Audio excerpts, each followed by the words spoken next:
My people of Burkina Faso, for too long we have been told that our destiny is to live on less than $2 a day, that we must accept dependency as our fate. But today we reject this narrative. Today we forge our own path. A new weapon has been deployed in our fight for sovereignty. Not a weapon of war, but a tool of economic liberation. This is a $25 million investment in our future. A machine that turns our wheat into 220 tons of flour every 24 hours. And it has already created 10,000 paychecks for our people. This is not just a factory, it is a fortress against hunger and a monument to our ambition. The numbers do not just add up, they multiply into a wave of prosperity that we will command. Witness how we, the people of Burkina Faso, are transforming our land, how we are turning our grain into jobs, into dignity, into true independence. This is a testament to our vision and the power of our unwavering will. For far too long, Burkina Faso was caught in a quiet crisis. Imagine your household spending a fortune on takeout every single night, even though you have a perfectly good kitchen and all the right ingredients in the pantry. That's essentially what the country was doing, spending roughly $200 million annually to import 200,000 tons of foreign wheat. Picture a seemingly endless line of trucks, stretching for hundreds of miles from the capital of Ouagadougou to the coast, all hauling flour that could have been milled at home. That $200 million was precious currency, desperately needed for schools and hospitals, flowing out of the country like air from a leaky tire. Meanwhile, the human cost was even more profound. Youth unemployment remained stubbornly high, a ticking time bomb of unfulfilled potential. Farmers, the backbone of the nation, often sold their sorghum for pennies, trapped in a cycle of poverty because there was no guaranteed market for their crops. Food security reports sounded like broken records, echoing the same dire refrains. Import-dependent, vulnerable to price shocks, rural poverty endemic. The country was at the mercy of global markets and geopolitical shifts, unable to control something as basic as feeding its own people. This wasn't just an economic problem. It was an issue of national sovereignty and dignity. Then, in February 2025, something monumental happened. On the dusty edge of the capital, Ouagadougou, a vast warehouse opened its doors, revealing a sight that was both imposing and inspiring. Inside sat a beast of modern engineering, 80 meters long, gleaming stainless steel, with sensors blinking like the cockpit of a 747.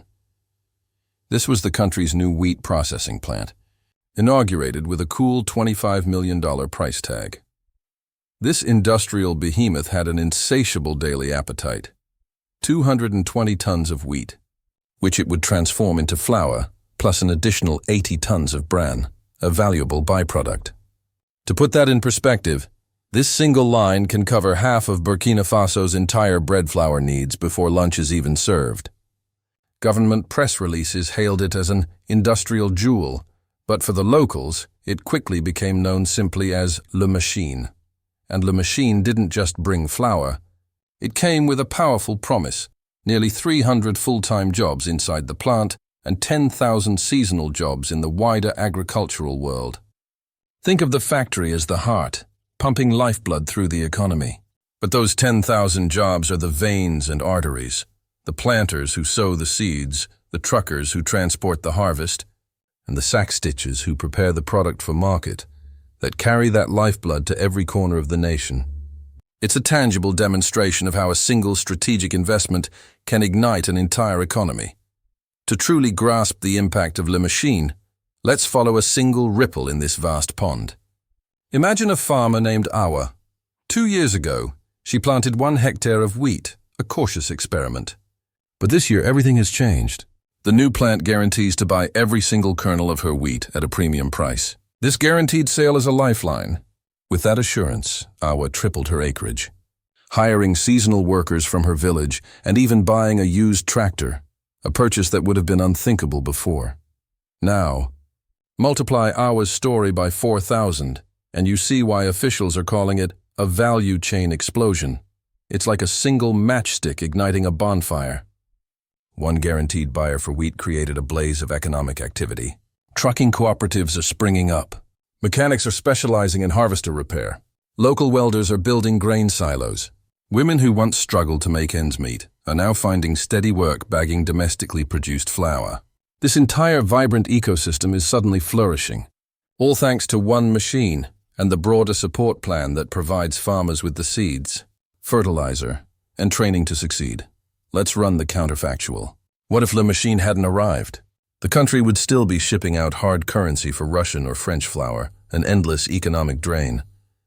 When the regional currency wobbles against the dollar, bread prices would spike, hitting the poorest families the hardest.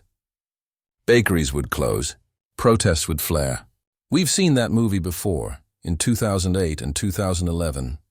By milling its own wheat, Burkina Faso isn't just saving money. It's building resilience. It's like building its own sturdy ship instead of being tossed around in a tiny raft on the volatile ocean of global markets. It's insulating itself from currency swings and distant conflicts that can disrupt supply chains overnight. Economists call this import substitution, but for a family trying to put food on the table, it's much simpler. They call it Monday morning peace of mind, the confidence that their daily bread won't suddenly become a luxury because of events far beyond their control. The vision doesn't stop at white flour. Phase 2 lines are already funded. We're talking about a dedicated corn flour module, a state-of-the-art pasta press, and a biscuit oven.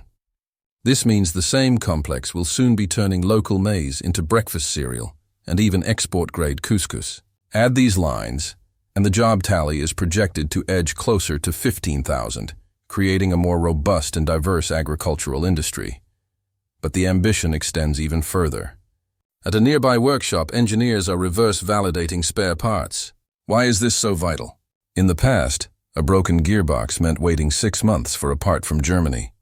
It's like learning not just how to change your own oil, but how to forge your own spare parts right in your garage.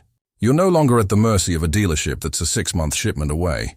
By learning to make these parts locally, Burkina Faso is dismantling its dependency, ensuring the wheels of industry keep turning. Come what may. All right, spreadsheet nerds, here are the hard numbers proving this is a strategic economic triumph.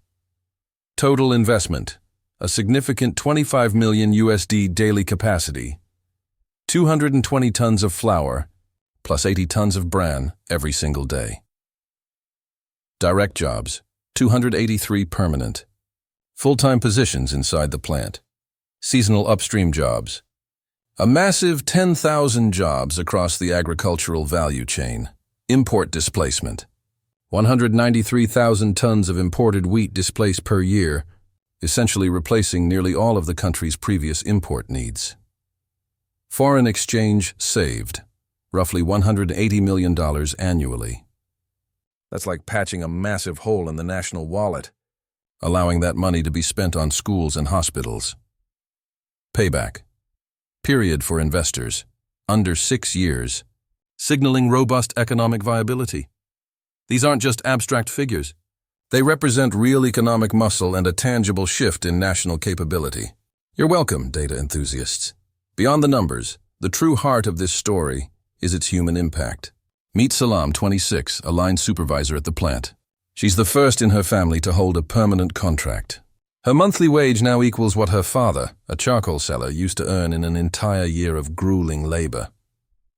With her financial stability, she's enrolled her little sister in a private school and bought a motorbike, giving her independence. Stories like hers float around the plant like fine flour dust. Tales of young people who can now dream in career paths, not just day-to-day survival. Government statistics show a 13% uptick in rural bank accounts since the plant opened. This is about financial inclusion, about people having the means to save and invest.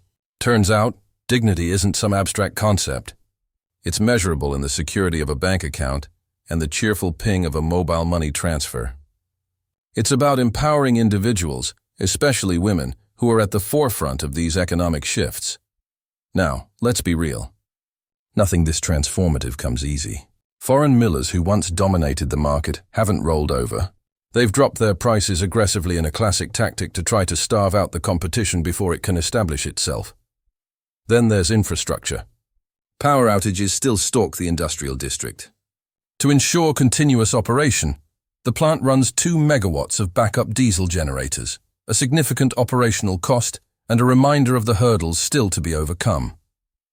And let's not forget climate change. A late rainy season in the Sahel could still torpedo wheat yields, a constant battle against nature's unpredictability. Finally, there's a psychological hurdle.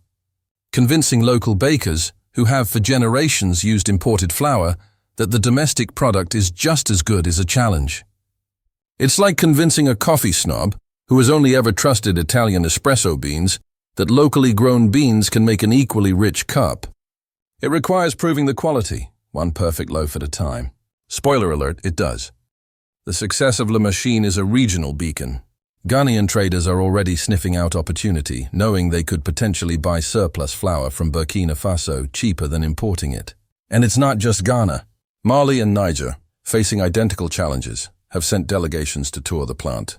The project's engineers are already whispering about a franchise model. They've essentially created the architectural blueprint for success, a plan that can be copied and built in Bamako or Niamey. Should this vision materialize, the implications are enormous. The landlocked Sahel, often seen as a charity case, could transform into a self-reliant processing hub. 10,000 jobs in Burkina Faso today could multiply into 100,000 across the region tomorrow, fueling a new era of intra-African trade and shared prosperity. This is about a profound shift towards true African economic independence. If you've made it this far, you believe in the power of strategic investment to transform lives. So don't just passively observe. Join the conversation. If this kind of boots-on-the-ground development excites you, hit that subscribe button. You won't want to miss the next time we track a mega project that delivers on its promises. And please, drop a comment below. We're genuinely curious. Do you think African governments should double down on these large-scale industrial megaplants? Or is the better strategy to spread the cash across thousands of smaller, community-level mills? There are valid arguments for both. Finally, share this story. Share it with that friend who still thinks the African continent only exports cocoa and crisis. Share it with anyone who needs a dose of genuine inspiration, a reminder that progress is happening. Innovation is thriving and the future is being built. One powerful machine, one dignified job, and one sack of local flour at a time. So there you have it. A single $25 million wheat processor didn't just quietly spring up in Burkina Faso. It detonated with economic potential, sending shockwaves of opportunity across the nation. It turned what was once considered waste, bran, into valuable cash, transforming humble straw into what feels like gold for countless families. Most importantly, it transformed a pervasive sense of apathy into a burning ambition for self-determination. 10,000 families will now harvest, truck, mill, and bake their way into a more prosperous future. Because one machine started turning, the real magic isn't in the gleaming steel or the complex algorithms. The real magic is the profound, exhilarating moment a country realizes that its future, its security, and its dignity can be made locally, forged with its own hands, one sack of flour at a time. It's a powerful testament that with vision and investment, nations can truly feed themselves, literally and metaphorically.